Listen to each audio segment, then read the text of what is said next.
Welcome to Liberty Voice USA, the channel where truth still matters, facts still speak louder than politics, and where we refuse to let spin replace honesty.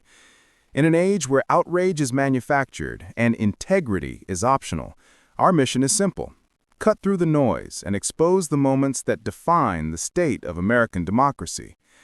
Today we turn to one of those moments, a hearing that should have been routine, but instead revealed the deep cracks in political accountability. It happened when Congresswoman Jasmine Crockett faced Speaker Mike Johnson, and with one simple question, she stripped away the carefully rehearsed talking points to expose a truth that left the Speaker silent. It wasn't a shout. It wasn't a confrontation filled with fireworks.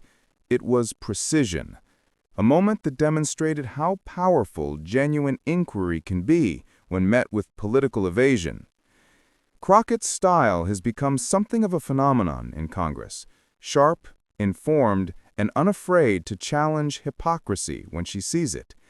She doesn't rely on theatrics, she relies on clarity, and in this exchange, clarity was exactly what dismantled the facade. The topic at hand was government integrity, specifically how political leaders justify actions and words that seem to contradict the very values they claim to uphold. Mike Johnson, the newly elevated Speaker of the House, has tried to position himself as a man of faith, principle, and constitutional respect. But Crockett knew exactly where to press.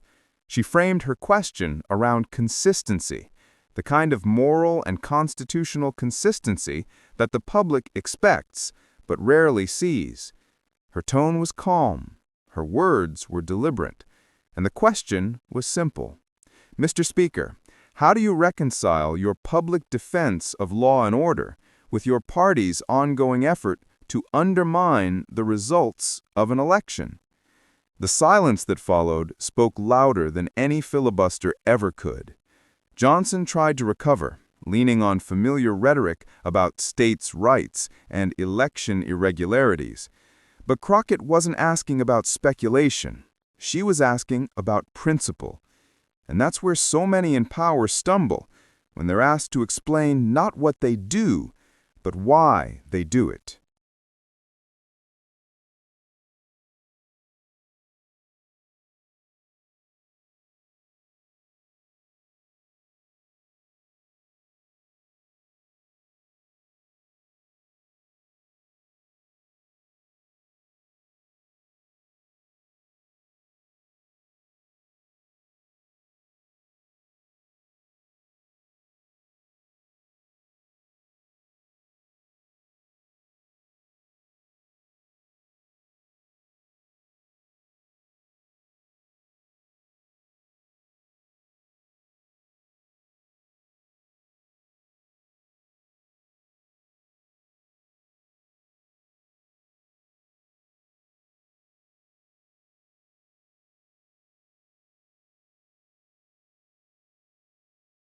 Johnson's background as a constitutional lawyer should have equipped him for the question.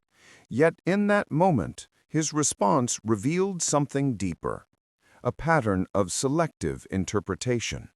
He spoke about defending democracy, but his record, especially his actions surrounding the 2020 election, tells another story. As one of the key architects behind efforts to challenge legitimate electoral votes, Johnson has often walked a line between faith-driven rhetoric and legally questionable conduct. Crockett's question forced him into that uncomfortable space, where moral justification meets constitutional contradiction. Observers in the room noticed the shift. The speaker's usual confidence wavered. The moment wasn't about humiliation, it was about exposure. Crockett didn't grandstand, she didn't interrupt, she simply waited. And in that silence, the illusion of moral authority began to crack.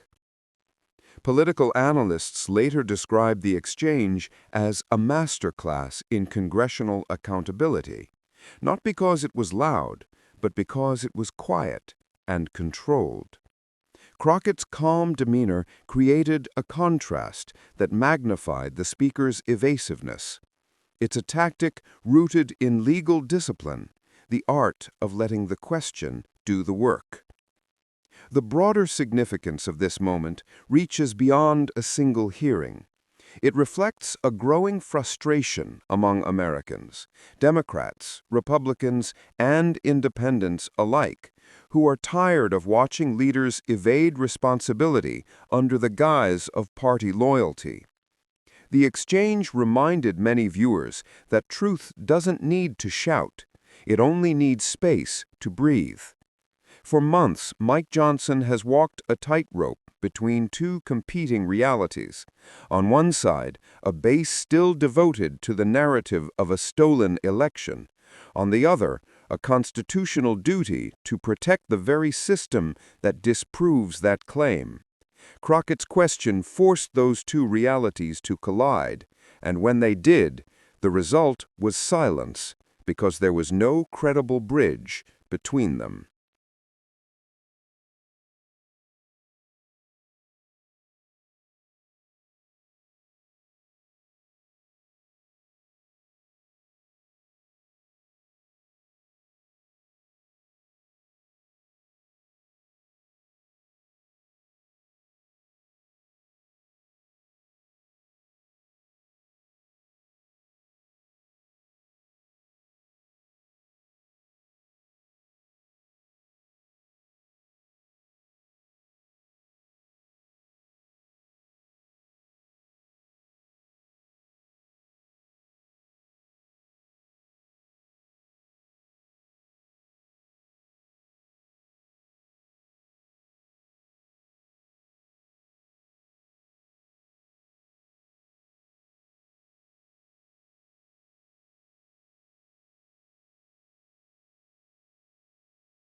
That's what makes this moment more than just a viral clip. It's a mirror held up to the broader condition of American politics, where belief often outweighs evidence and loyalty outweighs logic. Crockett's composure reminded viewers that courage in politics isn't about volume. It's about precision, persistence, and an unwavering commitment to truth. In the days following the hearing, pundits on both sides tried to spin the event. Some accused Crockett of grandstanding.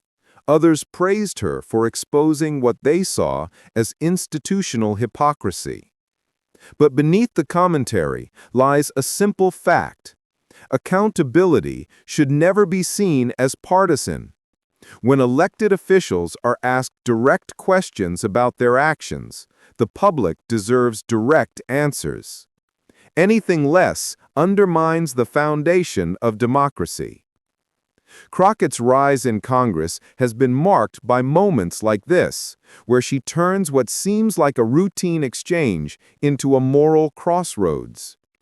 Her approach is not rooted in anger, but in clarity, something increasingly rare in a political culture fueled by noise.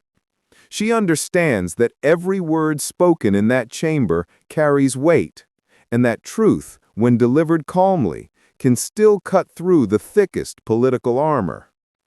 For Mike Johnson, this exchange was more than an uncomfortable few minutes. It was a reminder that leadership cannot coexist with selective truth. His silence wasn't just personal hesitation. It was symbolic of a broader political paralysis that grips Washington today. A paralysis created when the pursuit of power eclipses the responsibility of service. What Crockett exposed was not just a momentary lapse of judgment, but a pattern where moral conviction is often used as a shield for political convenience. It's a tactic that's been perfected over decades, invoking faith, freedom, and patriotism to justify policies or actions that betray the very meaning of those words. Her question didn't attack Johnson's faith. It illuminated how often faith is invoked to excuse contradiction.